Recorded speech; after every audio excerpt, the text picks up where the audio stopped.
2011 में वेस्ट बंगाल की पॉलिटिक्स में एक हिस्टोरिक टर्निंग पॉइंट आया था।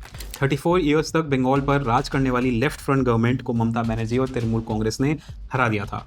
उस वक्त ममता बनर्जी सिर्फ एक पॉलिटिशियन नहीं थी बल्कि रेजिस्टेंस सिंबल बन चुकी थी। उनकी इमेज एक ग्रास रूट फाइटर की थी जो दिल्ली के पावरफुल पॉलिटिक्स के सामने बंगाल की आवाज बनकर खड़ी थी। दीदी नाम एक इमोशनल आइडेंटिटी बन गया था और बंगाल के आम लोगों को लगता था कि उन्होंने एक ऐसी लीडर को चुना है जो उनके लिए सिस्टम से लड़ सकती है। शुरू के कुछ सालों तक ममता बनर्जी की पॉपुलैरिटी बहुत स्ट्रांग रही। वेलफेयर स्कीम्स चल रही थी, माइनॉरिटी सपोर्ट उनके साथ था और ऑपोजिशन वीक था। बीजेपी उस वक्त बंगाल में ऑलमोस्ट इरेलेवेंट थी, लेकिन पॉलिटिक्स में एक प्रॉब्लम होती है, जो लीडर एंटी एस्टैब्लिशमेंट बनकर पावर में आता है धीरे धीरे वही खुद एस्टैब्लिशमेंट बन जाता है। बंगाल में भी ऐसा ही कुछ हुआ। लगभग 15 साल की पावर के बाद तृणमूल कांग्रेस के अगेंस्ट डिससैटिस्फैक्शन बिल्ड होने लगा। लोगों को लगने लगा कि ग्राउंड लेवल पर करप्शन और लोकल पॉलिटिक्स कंट्रोल बहुत ज़्यादा बढ़ गया है। कट मनी फ्रेज बंगाल की डेली पॉलिटिकल लैंग्वेज का पार्ट बन गया। तृणमूल सरकार का कोई मैनेजमेंट ठीक नहीं है, उसी का नेता कटमनी ले रहा है। कटमनी कैसे? इसमें क्या कटमनी? पार्टी के लिए तृणमूल का राज है, इसी का पार्टी का नाम से कटमनी ले लिया। ऑपोजिशन और कई लोकल लोग अक्यूज करने लगे कि गवर्नमेंट स्कीम्स, कॉन्ट्रैक्ट्स और लोकल प्रोजेक्ट्स में टीएमसी वर्कर्स अनऑफिशियल कमीशन लेते हैं।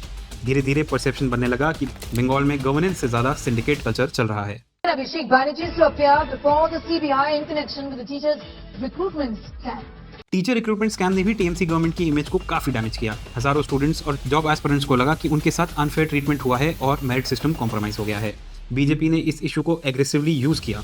हर रैली और स्पीच में करप्शन का नैरेटिव पुश किया गया। मिडिल क्लास और यूथ वोटर्स जो ऑलरेडी अनएम्प्लॉयमेंट और इकोनॉमिक फ्रस्ट्रेशन फेस कर रहे थे, उनमें टीएमसी के अगेंस्ट एंगर और ज्यादा बढ़ने लगा। टीचर भर्ती के लिए राज्य सरकार ने रेड कार्ड बनाए हुए थे। ये रेड कार्ड खुले बाजारों में बेचे जाते थे, यहाँ पदों की बोली लगती थी। और इतना ही नहीं, इस घोटाले के लिए ओएमआर सीट्स को चलाया गया, फर्जी इंटरव्यू लिए गए और कोर्ट को भी कहना पड़ा कि घोटाले के पीछे सरकारी मशीनरी है। इसके साथ ही पॉलिटिकल वायलेंस का इशू भी बीजेपी के लिए एक मेजर वेपन बन गया। बंगाल में सालों से पॉलिटिकल क्लैशेस और कार्डर वायलेंस की रिपोर्ट्स आती रही हैं, लेकिन बीजेपी ने इसको नेशनल नैरेटिव में कन्वर्ट कर दिया। अमित शाह और बीजेपी लीडर्स बार बार अक्यूज करते रहे कि बीजेपी वर्कर्स को टारगेट किया जा रहा है और डेमोक्रेसी को सप्रेस किया जा रहा है। नेशनल मीडिया डिबेट्स और सोशल मीडिया कैंपेन्स ने इस परसेप्शन को और स्ट्रॉन्ग बना दिया कि बंगाल में फियर और वायलेंस का एनवायरनमेंट क्रिएट हो चुका है। टीएमसी के सभी गुंडों, सभी सिंडिकेट, सभी भ्रष्टाचारियों को एक आखिरी मौका देता हूं। 29 अप्रैल से पहले अपने अपने थाने में आत्मसमर्पण कर लो। सारे गुंडे कान खोलकर सुन ले, 5 तारीख के बाद किसी भी नागरिक को परेशान किया तो उल्टा लटका कर सीधा गले लगाता। पॉलिटिक्स में परसेप्शन बहुत पावरफुल होता है, चाहे हर एलिगेशन कंप्लीटली प्रूव हो या ना हो, लेकिन अगर पब्लिक का एक सेक्शन बिलीव करने लगे कि गवर्नमेंट एरोगेंट और करप्ट हो गई है तो पॉलिटिकल मोमेंटम चेंज होने लगता है। बंगाल में भी धीरे धीरे वही हुआ। सबसे इंपॉर्टेंट चेंज साइकोलॉजिकल लेवल पर आया। पहले लोग आपस में कंप्लेन करते थे, लेकिन अब ओपनली बोलने लगे। इस बार टीएमसी हार सकती है। किसी भी लॉन्ग रूलिंग पार्टी के लिए ये सबसे डेंजरस स्टेज होता है। संदेश खाली कंट्रोवर्सी ने इस एंटी टीएमसी मूड को और इंटेंसिफाई कर दिया। बीजेपी ने इसको सिर्फ एक लोकल इंसिडेंट की तरह ट्रीट नहीं किया, इसको करप्शन, वुमेन इनसिक्योरिटी और अपीजमेंट पॉलिटिक्स के सिंबल की तरह प्रोजेक्ट किया। बीजेपी वर्कर्स ने विलेजेस और टाउन्स में इस इशू को एग्रेसिवली रेस किया। सोशल मीडिया पर वीडियोस और डिबेट वायरल होने लगे। इससे ममता बनर्जी की स्ट्रॉन्ग एडमिनिस्ट्रेटर वाली इमेज को काफी डैमेज हुआ। महिला है, उसके बावजूद बहनों पर इतना अत्याचार होना, उनको घर से उठा ले जाना, उनके पतियों की जान की धमकी देकर उनको कई दिनों तक अपने पास बंदी बनाकर उनके साथ दुराचार करना, ये तो मानवता की हत्या करने बराबर है। अब देखिए संदेश खाली में एक्शन शुरू हुआ है क्योंकि पुलिस वाले घायल हुए हैं। उसके बाद लगभग 1000 लोगों को हिरासत में लिया गया है। जब टीएमसी की इमेज वीक हो रही थी, तब दूसरी तरफ अमित शाह बंगाल में बीजेपी का स्ट्रॉन्गेस्ट पॉलिटिकल मशीन बिल्ड कर रहे थे। अमित शाह के लिए बंगाल सिर्फ एक नॉर्मल स्टेट इलेक्शन नहीं था। बीजेपी लीडरशिप बंगाल को एक नेशनल आइडियोलॉजिकल बैटलग्राउंड की तरह देख रही थी। 2019 लोकसभा इलेक्शन के बाद बीजेपी को कॉन्फिडेंस मिल गया कि बंगाल में ममता बनर्जी को सीरियसली चैलेंज किया जा सकता है। उसके बाद से ही सारा ग्राउंड वर्क स्टार्ट हो गया था। अमित शाह पर्सनली बंगाल कैंपेन को मॉनिटर कर रहे थे। उनका फोकस सिर्फ रैलीज और स्पीचेस पर नहीं था, बल्कि ऑर्गेनाइजेशन बिल्ड करने पे था। बीजेपी ने बूथ लेवल स्ट्रक्चर पर बहुत एग्रेसिवली काम किया। वोटर डेटा कलेक्ट किया गया, लोकल कास्ट और कम्युनिटी पैटर्न स्टडी किए गए और हर कॉन्स्टिट्यूएंसी के लिए सेपरेट स्ट्रैटेजी बनाई गई। बीजेपी का सबसे बड़ा स्ट्रेंथ था उनका booth management system. Amit Shah का मानना है कि इलेक्शंस टीवी डिबेट से नहीं बूथ से जीते जाते हैं, इसीलिए बंगाल में पन्ना प्रमुख मॉडल एक्टिवेट किया गया। इसी सिस्टम में वोटर लिस्ट के हर पेज की रिस्पॉन्सिबिलिटी एक स्पेसिफिक वर्कर को दी जाती है। ये वर्कर हाउस होल्ड विजिट करते हैं, वोटर से रेगुलर कॉन्टैक्ट मेंटेन करते हैं और इलेक्शन डे पर टर्नआउट मैक्सिमाइज करने की कोशिश भी करते हैं। हर बूथ को बीजेपी ने एक मिनी बैटलफील्ड की तरह ट्रीट किया। वर्कर्स को टास्क दिए गए, व्हाट्सएप ग्रुप्स बनाए, फर्स्ट टाइम वोटर्स आइडेंटिफाई करे, लोकल इश्यूज समझे और एंटी टीएमसी एंगर को पॉलिटिकल सपोर्ट में कन्वर्ट किया। टीएमसी ट्रेडिशनली लोकल इन्फ्लुएंस और कार्डर डोमिनेंस पर डिपेंडेंट थी, लेकिन बीजेपी एक डिसिप्लिन्ड इलेक्शन मशीन बिल्ड कर रही थी जो बंगाल पॉलिटिक्स में रिलेटिवली नई चीज थी। साथ ही बीजेपी ने हिंदू कंसोलिडेशन स्ट्रेटेजी पर भी एग्रेसिवली काम किया। पार्टी ने इन्फ्लेशन, एनआरसी, सीए और माइनॉरिटी अपीजमेंट जैसे इश्यूज को कंटिन्यूसली रेस किया। बीजेपी ने रेफ्यूजी कम्युनिटीज स्पेशली मतवा वोटर्स को टारगेट किया और उन्हें पॉलिटिकल रिप्रेजेंटेशन और सिक्योरिटी का मैसेज दिया। अब अर्बन मिडिल क्लास को करप्शन और लॉ एंड ऑर्डर इश्यूज के थ्रू अट्रैक्ट किया गया, जबकि रूरल हिंदू वोटर्स को आइडेंटिटी पॉलिटिक्स और कल्चरल नैरेटिव्स के थ्रू मोबिलाइज किया गया। इस पूरे पॉलिटिकल कैंपेन के पीछे आरएसएस का लॉन्ग टर्म ग्राउंड वर्क भी इंपॉर्टेंट था। आरएसएस ने सालों तक बंगाल में क्वाइटली अपना ग्रास रूट नेटवर्क एक्सपैंड किया था। शाखास, कल्चरल एक्टिविटीज, सोशल आउटरीच और लोकल एंगेजमेंट के थ्रू आरएसएस ने विलेजेस और सेमी अर्बन एरियाज में अपना प्रेजेंस बिल्ड किया। अमित शाह ने इसी नेटवर्क को पॉलिटिकल डायरेक्शन दिया और बीजेपी को एक्सपेंशन के लिए यूज किया। आखिरकार anti incumbency, corruption allegations, booth level strategy, Hindu consolidation और आरएसएस के ग्राउंड वर्क नेटवर्क ने मिलकर बंगाल की पॉलिटिक्स को कंप्लीटली ट्रांसफॉर्म कर दिया। बीजेपी ने इलेक्शन को सिर्फ रीजनल कंटेस्ट नहीं रहने दिया, उसने इनको आइडेंटिटी, गवर्नेंस, करप्शन और पॉलिटिकल चेंज की नेशनल आइडियोलॉजिकल बैटल में कन्वर्ट कर दिया। जब मीडिया और पॉलिटिकल एनालिस्ट बंगाल की पॉलिटिक्स में सिर्फ ममता बनर्जी वर्सेस बीजेपी के एंगल देख रहे थे, तब ग्राउंड पर आरएसएस नेटवर्क ग्रो कर रहा था। बंगाल हिस्टोरिकली लेफ्ट आइडियोलॉजी और रीजनल पॉलिटिक्स का स्ट्रॉन्ग होल्ड माना जाता है। इसी वजह से बहुत लोगों को लगता है कि आरएसएस कभी भी बंगाल में डीप रूट स्टैब्लिश नहीं कर पाया। लेकिन आरएसएस ने बंगाल को शॉर्ट टर्म इलेक्शन प्रोजेक्ट की तरह नहीं देखा, उन्होंने इसको लॉन्ग टर्म आइडियोलॉजिकल मिशन की तरह ट्रीट किया। सालों तक आरएसएस ने गांव, शाखा और सेमी अर्बन एरियाज में अपना प्रेजेंस एक्सपैंड किया। ये काम रैलीज या टीवी डिबेट से नहीं हुआ, ये हुआ डेली ग्रास रूट एंगेजमेंट के थ्रू। शाखास ऑर्गेनाइज की गई, लोकल कल्चरल इवेंट्स में पार्टिसिपेशन बढ़ाया गया और सोशल आउटरीच प्रोग्राम्स के जरिए स्लोली एक इकोसिस्टम बिल्ड किया गया। आरएसएस का मॉडल हमेशा से सिंपल रहा है, पहले सोसाइटी में इन्फ्लुएंस बनाओ, पॉलिटिक्स बाद में आएगी। बंगाल में भी एग्जैक्टली वही स्ट्रैटेजी यूज हुई। जहां टीएमसी इलेक्शन सेंट्रिक पॉलिटिक्स में बिजी थी, वहीं RSS year round local engagement कर रहा था। Festivals, relief works, youth activities और रिलीजियस कल्चरल प्रोग्राम्स के थ्रू आरएसएस वर्कर्स विलेजेस में अपनी क्रेडिबिलिटी बिल्ड कर रहे थे। इससे बीजेपी को एक रेडीमेड ग्रास रूट नेटवर्क मिल गया, जिसे इलेक्शन टाइम पर पॉलिटिकल मोबिलाइजेशन में कन्वर्ट किया जा सकता था। आरएसएस ने बंगाल में हिंदू कल्चरल आइडेंटिटी को भी एग्रेसिवली हाईलाइट करना शुरू किया। बीजेपी और आरएसएस नैरेटिव में रिपीटेडली बंगाल के हिस्टोरिकल आइकन्स को प्रोजेक्ट किया गया। बंकिम चंद्र चट्टोपाध्याय, श्यामा प्रसाद मुखर्जी, स्वामी विवेकानंद और सुभाष चंद्र बोस जैसे फाइटर्स को हिंदू सिविलाइजेशन नैरेटिव्स के साथ कनेक्ट किया गया। ये स्ट्रेटेजी इंपॉर्टेंट इसलिए थी क्योंकि ममता बनर्जी बंगाली आइडेंटिटी पॉलिटिक्स को अपने स्ट्रेंथ मानती थी। बीजेपी आरएसएस ने उसी आइडेंटिटी को रिफाइन करने की कोशिश की। मैसेज दिया गया कि बंगाली आइडेंटिटी और हिंदू आइडेंटिटी एक दूसरे से ऑपोजिट नहीं है। इसी नैरेटिव ने स्पेशली यंग हिंदू वोटर्स और मिडिल क्लास सेक्शंस में रेजोनेंस क्रिएट किया। आरएसएस को सबसे बड़ा एडवांटेज था कंसिस्टेंसी। पॉलिटिकल पार्टीज इलेक्शंस के टाइम एक्टिवेट होती हैं, लेकिन आरएसएस का कार्डर हर वक्त एक्टिव रहता है।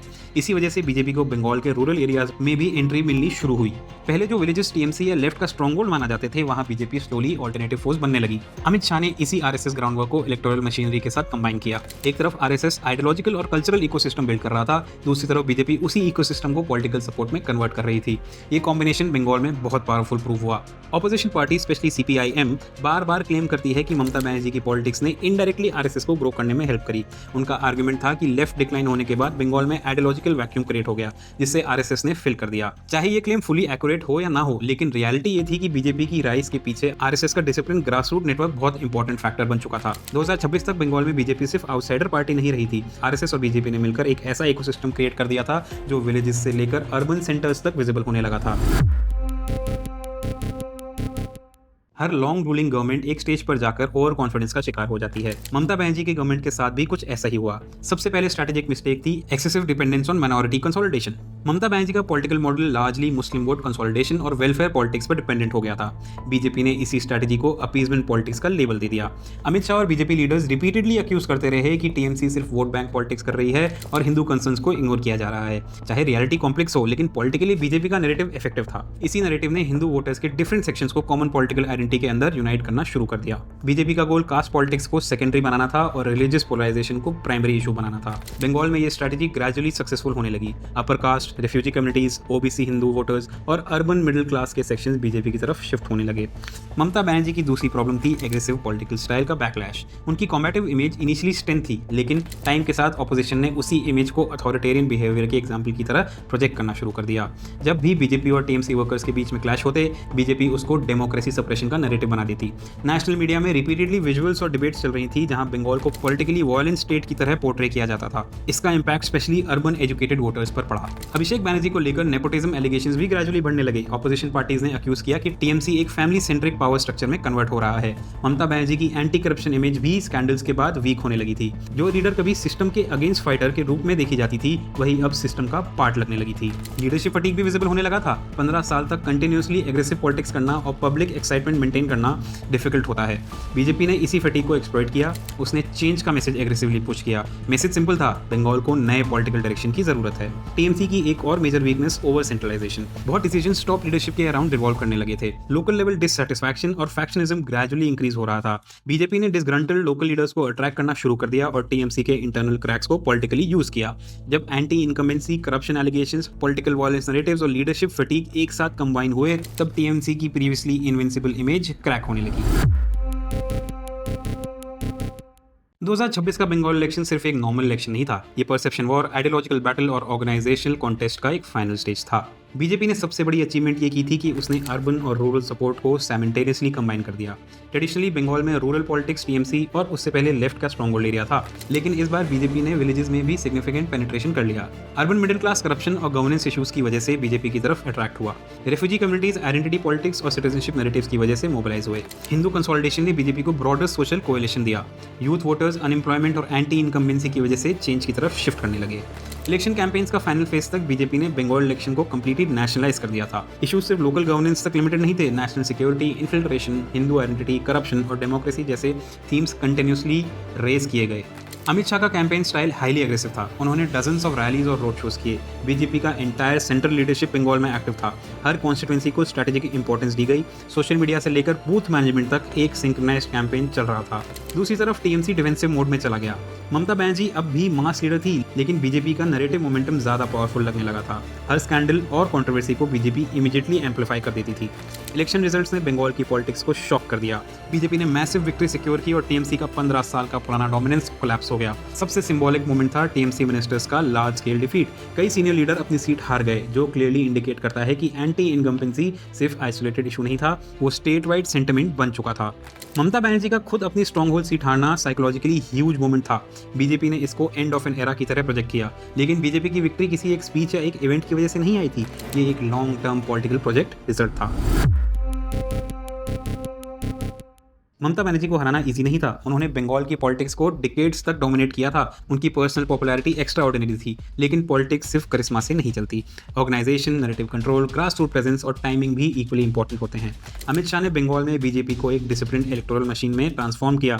उन्होंने booth level politics, voter mobilisation और डेटा ड्रिवन कैंपेनिंग को एग्रेसिवली यूज किया। हर कॉन्स्टिट्यूंसी को केयरफुली प्लान किया गया और एंटी इनकम्बेंसी को स्ट्रक्चर्ड पॉलिटिकल मूवमेंट में कन्वर्ट किया गया। आरएसएस ने इस स्ट्रैटेजी को ग्राउंड सपोर्ट दिया। Years of grass root work, cultural outreach और आइडियोलॉजिकल एक्सपेंशन ने बीजेपी के लिए फर्टाइल पॉलिटिकल एनवायरनमेंट क्रिएट किया। बीजेपी इलेक्शन के टाइम सडनली बंगाल में स्ट्रांग नहीं हुई थी, उनके पीछे सालों का ग्राउंड वर्क था। दूसरी तरफ TMC gradually anti incumbency, corruption allegations, leadership fatigue और पॉलिटिकल ओवर कॉन्फिडेंस का विक्टिम बन गई। ममता बनर्जी की biggest strength aggressive street politics time के साथ उनकी वीकनेस बन गई। अल्टीमेटली बंगाल इलेक्शन एक सैम्पल पॉलिटिकल डिफीट नहीं है, ये एक long term ideological organisation battle का आउटकम था। अमित शाह ने स्ट्रैटेजी दी, आरएसएस ने ग्राउंड आर्मी दी और बीजेपी ने उस डिससैटिस्फैक्शन को पॉलिटिकल रेवोल्यूशन में कन्वर्ट कर दिया जो सालों से क्वाइटली बिल्ड हो रहा था। दोस्तों, अगर आपको ये वीडियो पसंद आया हो तो सब्सक्राइब जरूर करिएगा वीडियो को। ये मेरा नया चैनल है, वीडियो को लाइक करिएगा, शेयर करिएगा। जय श्री राम।